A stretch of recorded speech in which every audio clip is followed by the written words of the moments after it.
નમસ્કાર ખેડૂત મિત્રો, મારું નામ છે અલ્કેશ પટેલ અને આપણી યુટ્યુબ ચેનલ છે ખેતીની વાત મારું ગુજરાત. આજે આપણી દુકાનનું નામ છે હિન્દુસ્તાન એગ્રો સીડ્સ કાલાવડ. આજે તારીખ છે 9/8/2024. તો આપણે ડુંગળીના ફિલ્ડ ઉપર વિઝિટમાં અત્યારે સાંજનો સમય થઈ ગયો છે. એક ફિલ્ડ વિઝિટમાં આવ્યા હતા.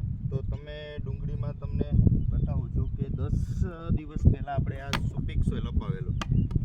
10 દિવસ પહેલાં રેતી સાથે મિક્સ કરીને સુપિક સોઇલ અપાવેલું છે. પહેલાં પીડાશ બહુ હતી.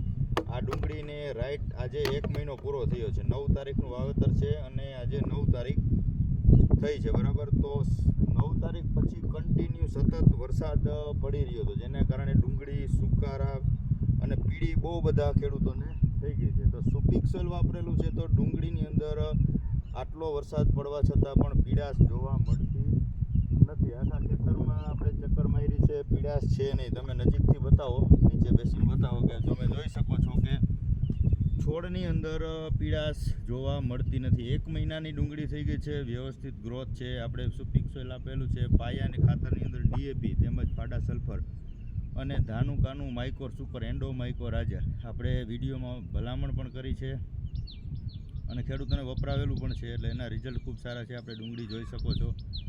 1 મહિનાની ડુંગળી થઈ છે, ગ્રોથ સારો છે. સતત વરસાદ વરસી રહ્યા છે.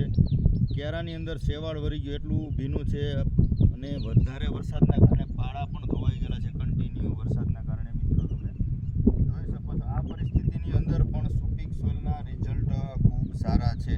તમને નજીકથી બતાવીશ જમીન કેટલી પોચી છે. અત્યારે આમ ચાલીએ તો પણ જમીન દબાઈ જાય છે. તમે જોઈ શકો છો મિત્રો કે આમાં ખાતર આપેલું છે, એ પોઝિશન છે તો પણ જમીન એકદમ પોચી જોવા મળી રહી છે મિત્રો. તો તમે સુપિક સોઇલનો અવશ્ય છંટકાવ રેતી અથવા ધૂળમાં મિક્સ કરીને કરજો. રિઝલ્ટ ખૂબ સારા છે. મહિના દિવસની ડુંગળી થઈ હોય કે 15 દિવસની થઈ હોય, તમે 1 એકરની અંદર 2.5 વીઘાની અંદર સુપિક સોઇલ અવશ્ય વાપરજો. જમીન જેટલી પોચી હશે એટલો ડુંગળી બેસવામાં સારું રહેશે.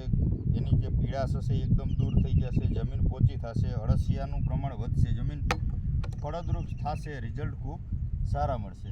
તો તમને અત્યારે આ ફિલ્ડ વિઝિટ આપણે કરી છે. નેક્સ્ટ હજી 15 દિવસ પછી પણ આની વિઝિટ કરીને ચોક્કસથી તમને માહિતી આપશું મિત્રો. નમસ્કાર, જય જવાન, જય કિસાન.